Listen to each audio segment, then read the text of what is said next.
जानते हैं कि आपका डिनर का समय आपके मोटापे का सबसे बड़ा कारण हो सकता है। 99% लोग सोचते हैं कि वो क्या खा रहे हैं, सिर्फ यही उनके वजन को तय करता है। लेकिन मेडिकल साइंस का एक कड़वा सच ये है कि आप कब खा रहे हैं ये आपके फैट लॉस का सबसे बड़ा सीक्रेट है। क्या रात 8 बजे के बाद खाना खाने से सच में पेट की चर्बी बढ़ती है? आज मैं आपको बताने वाला हूँ वेट लॉस और डिनर टाइमिंग के पीछे का वो साइंटिफिक सच जो आपके होश उड़ा देगा। आज हम बात करेंगे उन 5 मेडिकली प्रूवन फैक्ट्स की जो साबित करते हैं कि लेट डिनर आपके शरीर को अंदर से कैसे बर्बाद कर रहा है। और नंबर 5 पर मैं आपको वो गोल्डन विंडो बताऊंगा जो आपकी बॉडी को सोते समय एक फैट बर्निंग मशीन में बदल देगी। पहला सबसे बड़ा मेडिकल कॉन्सेप्ट है सर्कैडियन रिदम और इंसुलिन रेजिस्टेंस। हमारी बॉडी के अंदर एक बायोलॉजिकल क्लॉक होती है जिसे सर्कैडियन रिदम कहते हैं।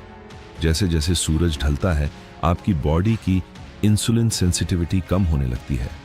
इसका सीधा मतलब है कि जो खाना आप सुबह आसानी से पचा सकते थे वही खाना रात को आपकी बॉडी सही से प्रोसेस नहीं कर पाती। जब आप रात को लेट डिनर करते हैं तो आपका पैनक्रियाज बहुत सारा इंसुलिन रिलीज करता है और क्योंकि रात में आपकी फिजिकल एक्टिविटी जीरो होती है वो सारा एक्स्ट्रा ग्लूकोज सीधा विसरल फैट यानी आपके पेट की चर्बी के रूप में स्टोर हो जाता है। दूसरा पॉइंट है मेलाटोनिन क्लैश और स्लीप आर्किटेक्चर। जैसे ही रात होती है आपका दिमाग मेलाटोनिन नाम का स्लीप हार्मोन रिलीज करना शुरू करता है। लेकिन जब आप लेट खाना खाते हैं तो आपकी बॉडी का सारा फोकस डाइजेशन पर चला जाता है। डाइजेशन की वजह से आपका कोर बॉडी टेम्परेचर बढ़ जाता है जो मेलाटोनिन के प्रोडक्शन को ब्लॉक कर देता है। इस क्लैश की वजह से आपकी डीप स्लीप और रिम स्लीप डिस्टर्ब हो जाती है। मेडिकल साइंस कहती है कि खराब नींद आपके कॉर्टिसोल यानी स्ट्रेस हार्मोन को बढ़ाती है जो अगले दिन आपके मेटाबॉलिज्म को पूरी तरह धीमा कर देता है और आपको जंक फूड खाने पर मजबूर करता है। तीसरा कारण है ओवरनाइट फास्टिंग विंडो और लिपोलाइसिस।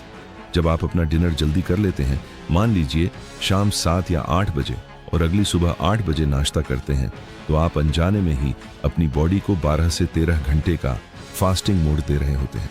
इस फास्टिंग विंडो में आपकी बॉडी का इंसुलिन लेवल सबसे निचले स्तर पर होता है।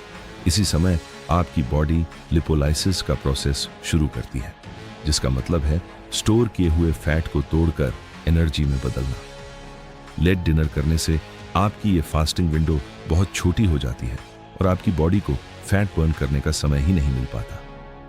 चौथा सबसे जरूरी फैक्टर है एसिड रिफ्लक्स और गट हेल्थ। क्या आपको सुबह उठकर ब्लोटिंग या एसिडिटी महसूस होती है? जब आप खाना खाने के तुरंत बाद लेट जाते हैं तो ग्रेविटी आपके खिलाफ काम करती है। आपके पेट का एसिड वापस आपके खाने की नली यानी इसोफेगस में आ जाता है। इसे मेडिकल टर्म्स में GERD या एसिड रिफ्लक्स कहते हैं। ये न सिर्फ आपकी नींद खराब करता है बल्कि आपके गट माइक्रोबायोम को भी नुकसान पहुंचाता है। एक खराब गट हेल्थ आपके डाइजेशन को सुस्त कर देती है जिससे आपका वाटर वेट और मोटापा तेजी से बढ़ने लगता है। और अब सबसे powerful number 5 point the 3 hour golden rule. तो आखिर डिनर कितने बजे करना चाहिए? मेडिकल साइंस के अनुसार वेट लॉस का सबसे बड़ा हैक है 3 आवर रूल। आपको अपना डिनर सोने से कम 3 घंटे पहले खत्म कर लेना चाहिए। अगर आप रात को 11 बजे सोते हैं तो आपका डिनर रात 8 बजे तक खत्म हो जाना चाहिए। ये 3 घंटे आपकी बॉडी को गैस्ट्रिक एम्प्टिंग यानी पेट का खाना आंतों में भेजने के लिए काफी होते हैं।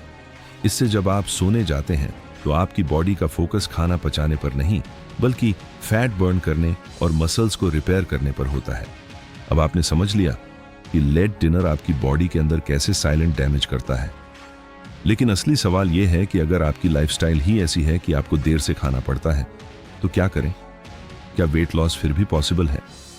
और यहीं से शुरू होता है इस वीडियो का सबसे प्रैक्टिकल और गेम चेंजिंग पार्ट। छठा पॉइंट है स्मार्ट डिनर कॉम्पोजिशन यानी आप रात को क्या और कैसे खा रहे हैं। अगर किसी वजह से आपको देर से डिनर करना ही पड़ता है तो आपको अपनी प्लेट को स्मार्ट बनाना होगा। रात के समय आपकी बॉडी को हाई कार्ब्स की नहीं बल्कि हल्के और आसानी से पचने वाले फूड्स की जरूरत होती है। मेडिकल रिसर्च कहती है कि रात में हाई प्रोटीन और लो कार्ब डाइट लेने से इंसुलिन स्पाइक कम होता है और फैट स्टोरेज घटती है। यानी अगर आप रात को रोटी चावल की जगह दाल, पनीर, सलाद या सूप लेते हैं तो आप अपने फैट गेन को काफी हद तक कंट्रोल कर सकते हैं। 7वां पॉइंट है पोस्ट डिनर मूवमेंट, यानी खाने के बाद आप क्या करते हैं। 90% लोग खाना खाते ही या तो मोबाइल चलाने लगते हैं या सीधे बिस्तर पर लेट जाते हैं, लेकिन यही आपकी सबसे बड़ी गलती है। खाने के बाद सिर्फ 10 से 15 मिनट की हल्की वॉक आपके ब्लड शुगर को 20 से 30% तक कम कर सकती है। इससे आपका इंसुलिन लेवल कंट्रोल में रहता है और खाना फैट में कन्वर्ट होने के बजाय एनर्जी में इस्तेमाल होता है।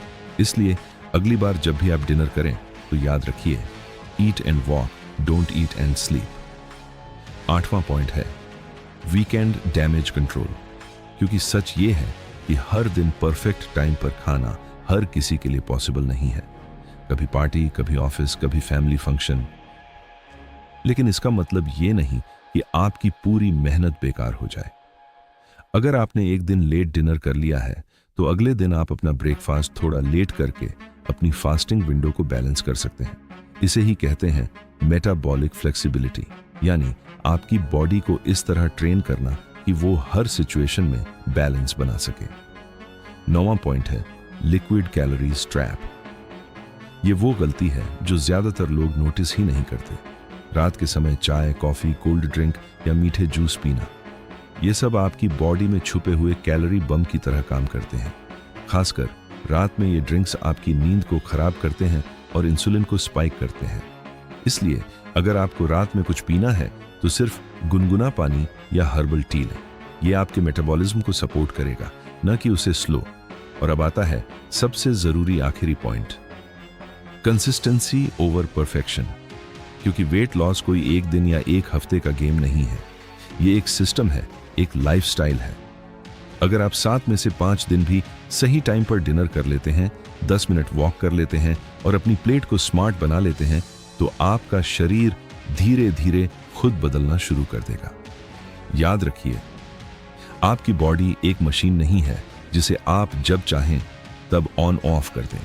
ये एक बायोलॉजिकल सिस्टम है जो टाइमिंग, हार्मोन और आदतों के हिसाब से काम करता है। और अगर आप इस सिस्टम को समझकर उसके साथ काम करेंगे, उसके खिलाफ नहीं, तो वेट लॉस अपने आप होने लगेगा। तो आज से एक छोटा सा बदलाव कीजिए, अपना डिनर टाइम फिक्स कीजिए और देखिए कैसे आपकी बॉडी रातों रात नहीं, लेकिन धीरे धीरे एक फैट बर्निंग मशीन में बदलने लगती है। अगर आपको ये जानकारी काम की लगी तो ऐसे ही साइंटिफिक और प्रैक्टिकल हेल्थ टिप्स के लिए हमारे चैनल को जरूर सब्सक्राइब करें, क्योंकि सही जानकारी ही आपकी असली दवा है।